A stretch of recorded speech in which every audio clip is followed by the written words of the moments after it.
اور نانا جان کی گردن میں باہیں ڈال کر بولے، جی نانا جان، جیسے جیسے یہ بڑا ہوتا جا رہا ہے مجھ سے محبت زیادہ کرتا ہے اور میرے بغیر نہیں رہتا۔ نبی پاک نے فرمایا، حسین بیٹا، آپ کے نانا کے صحابی ڈرتے ہیں اس سے، وہ نماز کے لیے آتے ہیں اور ان کو ڈر ہے کہ یہ شیر ان کو کوئی نقصان نہ پہنچا دے۔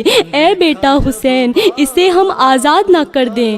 یہ کہنا ہی تھا کہ اتنے بڑے بڑے آنسو امام حسین علیہ السلام کے رخسار پر آئے، مگر مسکراتے ہوئے فرمایا کہ نانا جان، آج کا دن نکال لیجئے، کل ابو الحارث آپ کو نظر نہیں آئے گا۔ نانا جان نے فرمایا کہ اے بیٹا حسین، آج کے دن کیا کرو گے؟ امام حسین روئے اور فرمایا، نانا جان دیکھیے، باہر شام ہو گئی ہے اور یہ وقت کسی کو گھر سے باہر نکالنے کا نہیں ہے۔ نبی پاک نے مولا حسین کو سینے سے لگا لیا۔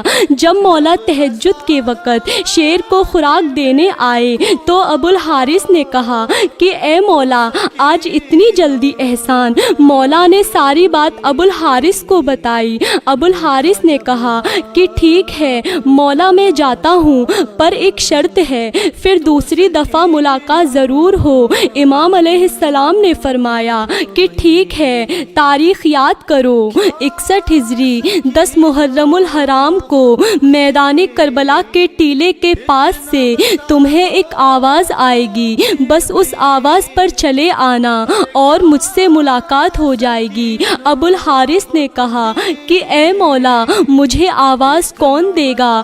کیا آپ دو گے؟ تو آپ نے فرمایا نہیں۔ کیا آپ کے بھائی عباس علمدار دیں گے؟ تو آپ نے فرمایا نہیں۔ پھر پوچھا کہ اے امام، پھر مجھے آواز کون دے گا؟ پھر امام علیہ السلام نے روتے ہوئے فرمایا کہ میری 4 سال کی بیٹی سکینہ سلام اللہ علیہا تمہیں آواز دیں گی، یا ہماری اماں فضہ سلام اللہ علیہا آپ کو آواز دیں گی۔ ناظرین، آج بھی کربلا میں وہ مقام موجود ہے جہاں کھڑے ہو کر بی بی فضہ سلام اللہ علیہا نے ابو الحارث شیر کو آواز دی تھی بروز عاشورہ، کہ جب بی بی فضہ سلام اللہ علیہا نے ابو الحارث کو آواز دی کہ اے ابو الحارث جلدی آ، میرے بابا کے لاشے پر گھوڑے دوڑ رہے ہیں۔ مگر ہائے افسوس کہ جب ابو الحارث کربلا کی سرزمین پر پہنچا تو اس وقت امام علیہ السلام کی لاش مبارک 7 حصوں میں تقسیم ہو چکی تھی۔ ادریس بن عبداللہ کہتے ہیں کہ جب امام حسین علیہ السلام شہید ہو گئے اور عمر 7 کے لشکر نے لاشائے اقدس کو دوبارہ پامال کرنا چاہا تو بی بی فضہ نے جناب زینب سلام اللہ علیہا سے کہا کہ بی بی، ایک روز میں سمندر میں محو سفر تھی، پھر میری کشتی ٹوٹ گئی اور میں ایک جزیرے پر پہنچ گئی۔ وہاں پر ایک شیر میرے سامنے آ گیا۔ میں نے اس سے کہا کہ اے ابو الحارث، میں رسول خدا صلی اللہ علیہ وسلم کی کنیز ہوں۔ جب اس نے یہ سنا تو غراتے ہوئے آگے بڑھ گیا اور راستے کی طرف میری رہنمائی کی۔ آپ مجھے اجازت دیں کہ میں اسے آواز دوں اور بلاؤں، اور میں اس کو یہ بتاؤں کہ یہ لوگ فرزند رسول صلی اللہ علیہ وسلم کے ساتھ کیا کرنے والے ہیں۔ بی بی فضہ نے اس شیر کو آواز دی کہ اے ابو الحارث۔ شیر نے اپنا سر اٹھایا۔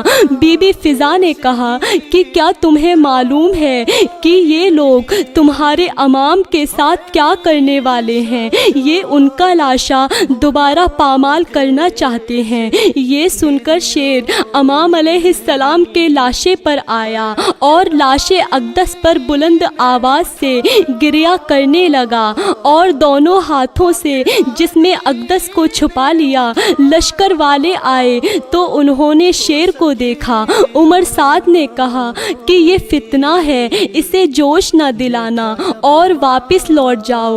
چنانچہ سب واپس لوٹ گئے۔ جناب بی بی فضہ سلام اللہ علیہا نے شیر کے آنے کی خبر جناب زینب سلام اللہ علیہا کو سنائی اور اس طرح لاش اطہر پامال ہونے سے محفوظ محفوظ رہی۔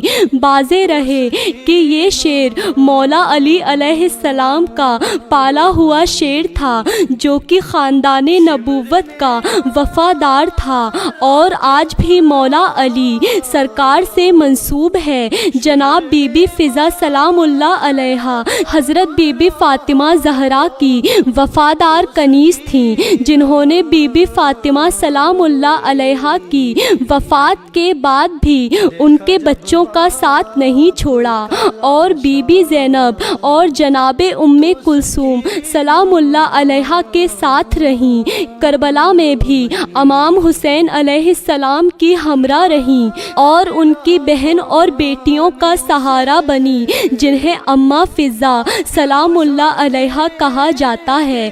رسول خدا صلی اللہ علیہ وسلم نے اپنی ظاہری زندگی میں بی بی فضا سلام اللہ علیہا کو 3 دعاؤں کی صنعت کی سہولیت بخشی تھی۔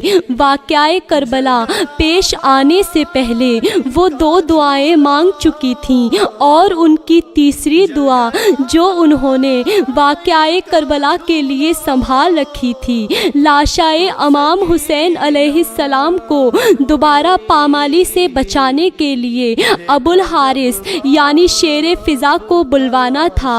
سلام ہو رسول اللہ صلی اللہ علیہ وسلم پر اور سلام ہو امام حسین علیہ السلام پر۔